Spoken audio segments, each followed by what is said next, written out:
Ladies and gentlemen, welcome to ARA Radio, Animal Radioactive. I am your host, Philly Stallone, and thank you all for tuning in to our very first episode. Check out our new banner. Bing. Ordered that from Vistaprint. You guys need stickers, banners, whatever you may need, leaflets. Go check them out. They always have specials. And anyway, since this is our first show, I just want to tell you all about myself a little bit, just to kind of get acquainted here. I've been a vegan now a little over 8 years. Before that, was a strict vegetarian for another 8 years. So I haven't eaten any animal flesh in about 16 years. Those first 8 years vegetarian, the only thing that I was eating was pizza. Friday night was pizza night at home with the family, so we ate pizza. We ate the cheese on the pizza. Also, when I went out to like birthday parties, the cake they served I knew had eggs in it, but I ate the cake. And the transition basically happened because one night we went out to celebrate our son's birthday. After dinner, we walked into Target. My wife bought a book called Skinny Bitch. She thought it was going to be some type of comedy. As we're driving home, all I hear is, oh my goodness, and she's tapping me on the shoulder. And she's like, you're not going to believe this. Before that, I had never heard the word before. I never heard the word veganism or vegan before. And once we learned, that very next morning, we went completely vegan. We no longer ate cake at a birthday party. We no longer had a pizza night. And that's how it all started. I originally went vegetarian, not because I loved animals or for compassion. It was because, for spiritual reasons, if you will, I wanted to strengthen my connection with the universe. I felt like if I didn't eat meat that was acidic, if I didn't eat meat that stayed in my intestines for long, or foods that were a lot harder on my digestive system and it caused my organs to work harder, then my body can use that extra energy now on focusing on being on the same frequency as the universe. Basically, that's why it started, for spiritual reasons or health reasons. I stopped drinking milk because I knew milk caused mucus in the system. It created mucus. Also because it was disgusting. Milk is disgusting. I learned that milk had pus in it. It was just gross. Then as my journey progressed and after I went vegan, I started to fall in love with animals, you know. I always loved humans. I always thought humans were great, you know, amazing creatures. We are walking, talking, breathing energy. We can describe ourselves. We can make our thoughts tangible. And then one day I said to myself, wow, if I love humans this much, why don't I love animals this much? Now my journey of veganism is solely for the animals. I don't really watch what I eat. I eat a lot of vegan junk food. Thank goodness it's vegan, because if it wasn't, I'd forget it. I'd probably be dead by now, or at least another 100 pounds overweight. And then sure enough, I stepped into animal rights. This is my 4th year being an activist. The animal rights movement has changed my life. I am not the same person that I used to be. I don't see things as I used to see them before. And it's one of the best things I've ever done. You know, if you're not a vegan, I suggest that you guys start looking into veganism, seeing the benefits of it, whether it be for your health, whether it be for the planet, or whether it be because you feel compassion for other beings that don't want to suffer. And if you're a vegetarian, I suggest that you guys step it up to veganism, because if you're a vegetarian, chances are you're still drinking milk or eating cheese, and dairy is just horrible. You all know the story, right? Especially if you're vegan, you guys all know the story. If you don't know, the story goes like this. A cow does not just carry milk naturally. A cow can only carry milk if they're pregnant. That's it. Just like a human. Women only carry milk, breast milk, when they're pregnant. No other time will you ever see a woman lactating. It just doesn't happen. Same goes for cows. The way these cows are impregnated is a farmer comes along, lines the cows up in a row. They actually have a term for that. It's called a rape rack. I didn't make it up. It's an industry term. And then a farmer comes along with a long rubber glove up to here, and he basically rapes the cow and artificially inseminates her with bull semen. When the baby's born, if it's a boy, he can't produce any milk, so they'll raise him for about 4 months, and then he'll be slaughtered for veal. That's what veal is, baby cow. Veal only exists because the dairy industry needed something to do with the male cows, the baby male cows that were born. If it's a female, if it's a girl, she's going to suffer the same fate as her mother. The industry will raise her, impregnate her, take her baby from her and turn her into a milk machine. Even for a small drop, this entire cruel, unsustainable process has to happen. So please stay away from that shit. That shit is no good. There's so many alternatives. You got almond milk, soy milk, oat milk, rice milk, cashew milk, just a ton of milks. A new study just came out actually. It said that 48% of America, 48% of the country is now drinking plant-based milk as a staple. That's half of America. 5 years ago, that number probably wasn't even 5%. Veganism is growing, and it's growing at an incredible rate, at incredible speed. You don't want to still drink nasty breast milk that is meant for another species. Once a kitten grows up, once a dog grows up, they don't longer drink milk from their mothers or nurse. Once a baby cow grows up, they no longer suck their mother's teats. Humans are the only ones that do that. Not only do we do it, but we drink another species' milk, which is a little twisted. We got to get our shit together with this, you know? Moving right along. A couple weeks ago, on March 5th, I went to the world movie premiere of a film called A Prayer for Compassion. It's a film by Thomas Wade Jackson. It was at the SVA Theater, the School for Visual Arts Theater in Manhattan. It's on 23rd Street between 8th and 9th Avenue. It was a packed house. The film is a little different than any other movie I've ever seen in regards to animal rights or veganism. It's not like some of the other films like Cowspiracy or Dominion where they show you the graphicness or the cruelty that's going on with animals. It targets the morality of religious people who feel that they eat animals because their religion allows them to, or it's okay and accepted by their religion. It does a really, really good job. It touches on religions like Judaism, Islam, Buddhism, Christianity, if you're Catholic, Hinduism, Jainism. It's just so good. An interesting part of the movie is when they go to India. In India, the cow is a sacred animal. They look at the cow as a sacred animal, right? But people there still drink cow milk because they think that it's a nectar. They think it's a special nectar. So they feel they're blessed when they drink this milk, or they feel like they're drinking something holy. I recommend you all go check it out. No, you do not have to be religious to see it. The film features Dr. Will Tuttle, Victoria Moran, climate expert Sailesh Rao, spiritual leader Ravi Shankar, Dr. Milton Mills, Rabbi Shmuley Yankowitz. It's really good. I highly recommend it. If you guys want to check it out, go to tugg.com. TUGG.com. Brooklyn Borough President Eric Adams was there that night, and he gave a great speech. This man's going to be mayor one day. Believe me when I tell you this. Let's check out his speech. With you that for 22 years of my life, I spent being a protector and server of the city as a police officer, and I wore bulletproof vests protecting the children and families of the city. The latter part of my life, I'm going to wear that same psychological bulletproof vest as I protect the animals of this country. We cannot consider ourselves to be humane and complain and fight against a baby being ripped from their parents on our southern borders, yet we remain silent when a baby is ripped from a cow, ripped from a pig, ripped from a chicken. It is the same thing. The characteristic of loving and compassion is not a humanistic characteristic. It is a living being characteristic. My life, my spirit, my soul is connected to that light that we're all connected to, all humankind, not just mankind, but living kind. Thank you for what you're doing. Thank all of you. Let's continue to move forward this issue. Thank you very much.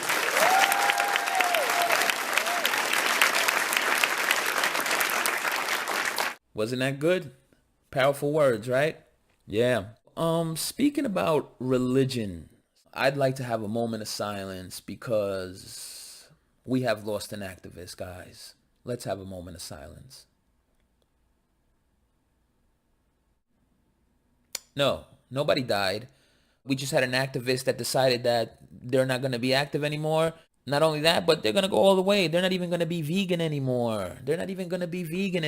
You know, which is so puzzling and confusing because this is a person that went to a dairy farm and cried their eyes out. This is a person who stepped on the scene last year, was dedicated, was fierce, was outspoken, and was very public about their activism. Every post that they put on their social media was a picture of them at a protest holding a sign. And, this person was proud of what the work they were doing. So it's really shocking to see how they just turned around completely. Apparently, her decision or her excuse for eating animals again, I believe she's referencing the Torah, how we have dominion over animals and blah, blah, blah, blah, blah. Now, before you guys start calling me anti-Semitic, stop, because this isn't about that. I respect people's beliefs. I respect people's religions. This is just about the turnaround of going back to cruelty. Like, why would you do that? And this is a person that knows what they're doing. They know exactly the cruelty that they're imposing on animals. A couple weeks ago, she posted up a picture, and it was a picture of pizza. And she was bragging about it, saying how delicious it was. When you have a bunch of animal rights friends or vegan friends on your list, and then you post a picture like that, you're just crying for attention, because people are going to start questioning and coming at you and saying, oh my goodness, what happened? Is that real cheese? This is more of a personal issue. And so I definitely think this was a cry for help. Unfortunately, we lost one. It happens every year. People come and go all the time in this movement. Some people are around for 6 months. Some people are around for a year, and then they disappear and you never hear from them again. It is what it is, but that's why all of us that are still here, that fight diligently and are dedicated, we must continue fighting. We must encourage those that are already vegan to fight, and we must encourage those that are not vegan to go vegan. So anyway, we went to Charles River Laboratories March 9th to a vigil hosted by New York Farm Animal Save. New York Farm Animal Save is the first chapter of the Save movement in New York City. You know what? Why hear it from me? Let's go and hear it from them themselves. I had the pleasure of sitting down and doing an interview with them. Let's check it out. All right, guys. Here we are with none other than Miriam and Tony. How you guys doing? Good, Philly, good. Tell everybody a little bit about yourselves. Well, Miriam started New York Farm Animal Save back in 2013. She followed a video that was put out by Toronto Pig Save. Right.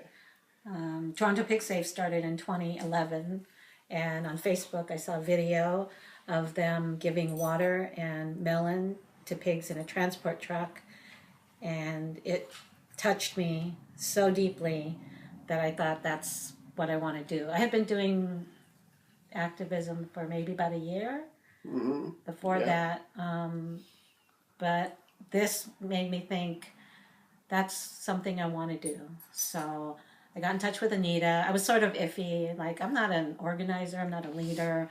So I was asking her questions, and she kind of took the reins and just made the announcement that I was starting this group. So I kind of got stuck doing it. And how long has New York Farm Animal Save been around now? So 2013, September of 2013 was our first vigil. So it's been what year is it? 2019. Yes. Wow, going on 6 years. Yeah. Good for you. Good for you guys. You were one of the first activists and organizers that I met when I first became active at Ringling Brothers. And from day one, you guys were very welcoming. You guys were very kind, and you always wanted to educate the younger activists and kind of like show them the way or give them good pointers. Have you seen activism change in the last few years as opposed to a few years ago where maybe there weren't as many protests or the AR scene wasn't as big? Have you guys seen it go through a lot of changes? I think there have been definite changes. There's been positive evolution and negative evolution. It's difficult for a lot of people when they become passionate about something, and frequently passion will overwhelm a person's thought process. We've always found that for us, the most effective form of activism is maybe not as confrontational as some people would want us to be, but we feel that we reach people on a different level. We feel that by perhaps taking a less aggressive stance in our activism, we are able to reach people without their natural defenses going up, so they actually is a greater chance. Yeah, Right, they hear what you're saying. right. If you try not to lead with emotion, because when you get emotional, you get angry. Because we're all really angry about what's going on with the animals. Right. But if you're attacking someone, they're not going to listen to what you have to say. Their defenses go up. And then you get labeled as just a bunch of crazy activists. Just a bunch of crazy activists. Yes. And what we want to do is to show activists as being your everyday person, your neighbor. Ah, very nice. And then they view you on a different scale. Today, you guys organized and hosted an event in Kingston at Charles River Laboratories. Can you tell us how long you've been targeting Charles River Laboratories? I think in June or July will be 2 years. What Right? So a year and a half. what exactly goes down in Charles River Laboratories? So they are a worldwide company. They import primates. They're the second largest importer of monkeys for laboratory use. And 1 out of every 2 animals used in an experiment comes from Charles River. They are a huge breeder. Plus, they do commission testing for people. The facility, although we're not sure to what level it's used, the facility that we target has a 2,500 square foot surgical suite within that facility. I noticed there were over 20 activists today at the vigil. Have you guys noticed the numbers going up little by little in attendance? Changes. It changes. I think it follows the seasons. The season. As the weather improves, the attendance grows. Yeah. Gotcha. Is it more difficult up here in Kingston to like get people involved with animal rights? It seems to be. Yes, Yeah. I think that the fact that the population density is significantly less than it is in the city, you have fewer people who will get up and do something. Percentage of population wise, who knows what that balance is. I noticed that a big percentage of the cars that drove by today were honking and giving a thumbs up. So does that give you hope that eventually more people will start making the connection and start becoming active, or at the very least entertaining the idea of veganism up here? It does for me. Right. There's no question of a doubt.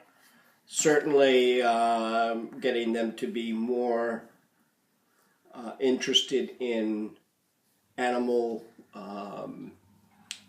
not as tools but as individuals.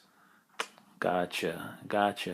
What is the future for New York Farm Animal Save? We talk about trying to find a slaughterhouse, but there's not many in the near where we are, Right. and we're not sure how many people are willing to travel. It's not like the city, where city is difficult because everyone has to take a train somewhere, and that usually takes at least an hour. Here is different. Everyone has a car, but I don't know. It's just a different mindset up here. Right. But definitely we're going to keep targeting. I don't know if I want to use the word target. We're going to keep going to Charles River. Basically, we're asking them to change their model. We don't want them to stop testing, per se. We want them to change their model. They don't have to use real animals. They can use all the alternatives. We have signs that Correct. say what all the alternatives are. So I want to keep going there, definitely. Right. I mean, the idea is not to necessarily shut a place down and have people lose their jobs, but it's to have the jobs become ones where animals are not used and abused through the process. If you could say anything right now to whoever is in charge at Charles River, what would you say to them? Change your model. Change your motto. There it is. Ladies and gentlemen, we'd like to thank Tony and Miriam for hosting today, and for not just today, but the continuous work that they do and the dedication year after year, and also for inviting us into their lovely home today. And it's been a pleasure, and I'd like to thank you guys for all that you've done for the community and all that you've done for me as well. Well, Philly, we'd like to thank you for the years of support that you've shown to New York Farm Animal Save, and in your years of participation in our events. Oh, Thank you thank you guys. for what you do. Yes, and let's keep up the good fight. Will do. Thank you guys. Thanks. Thanks. Yeah.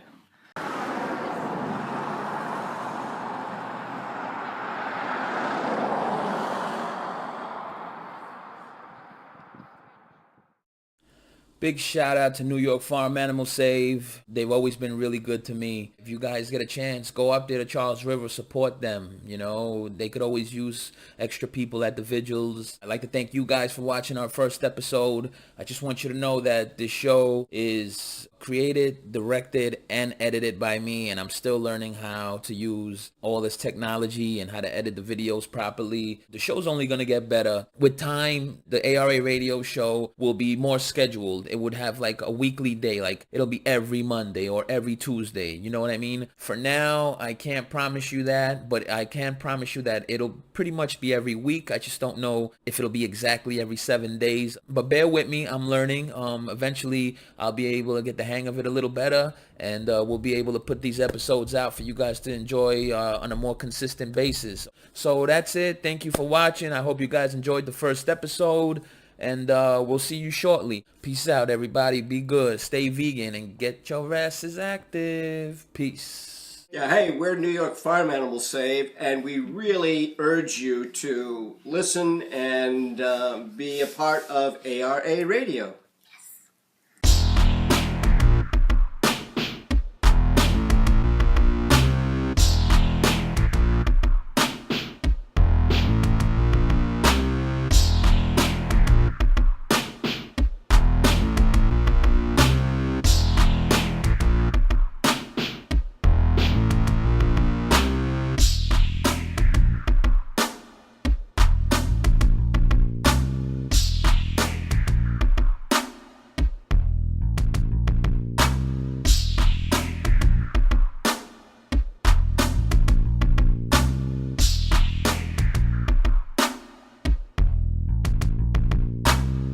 Guys made it past the credits.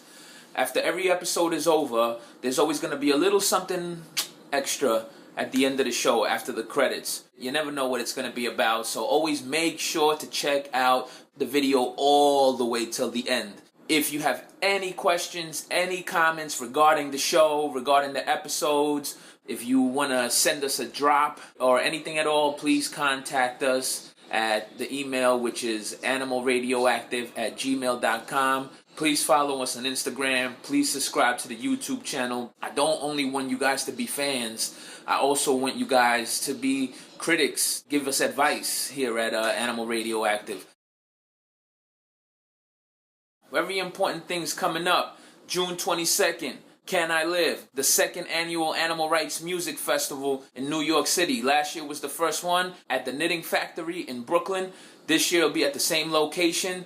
Let's do this. Let's support. We donated all the proceeds to 3 different sanctuaries: Skylands, Tamerlane, and Catskills. This year, we're donating to 2 organizations. We're donating to Lewis Oliver Farm Sanctuary, and we're also donating to Humane Long Island, formerly known as Lion, Long Island Orchestrating for Nature. John DiLeonardo heads that organization. The man rescues hundreds and hundreds of animals all year round. They could always use our support. They work hard and diligently at rescuing these animals. Lewis Oliver Farm, great little sanctuary in Long Island. They could always use the extra support to take care of the animals. So please come out, buy yourself a ticket, enjoy the show. All the performers are going to be either vegans or animal rights activists. It's just a great night to come together.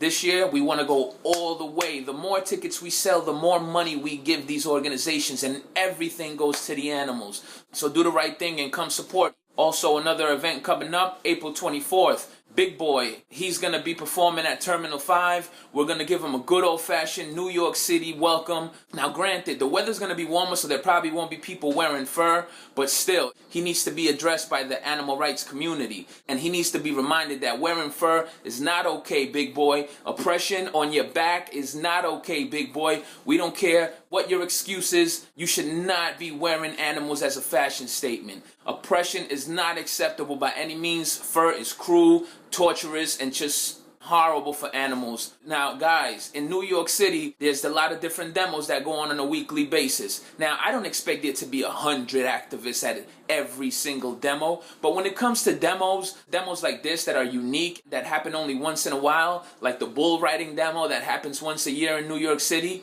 we need to have at least 100 activists there. We need to have 100 activists minimum at every one of these events to represent our city, to give a strong, powerful statement. You know, we don't want Big Boy coming into town and laughing at 10, 20 activists standing out there in warm weather. No, we need to let him know that, yo, there's a mob of people out here that are not willing to tolerate or support animal abuse in any way. If you guys are not familiar with Big Boy, he wore a fur jacket at the halftime show on Super Bowl Sunday. Not acceptable. Millions of people saw all that. Millions of people got the message that fur is okay to wear, or that it's flashy, or that you should show off with fur. That's disgusting. You're sending millions of people the wrong message. Shout out to Andre 3000 from Outkast, because I see him at Urban Vegan Kitchen eating there sometimes. I don't know if he's vegan or not completely, but if you are, I know you wouldn't tolerate this nonsense of wearing fur. So join us. Come on, New York City. Let's do this. Let's mob it out. Let's have 100 people there. We're dealing with concert goers. There's going to be a mob of people on the opposition, or at least a mob of people that support Big Boy. We need to have the same numbers, standing up for what we believe in, standing up against oppression, standing up against cruelty. So please come out, support. Step your game up and start feeding your squirrels avocado.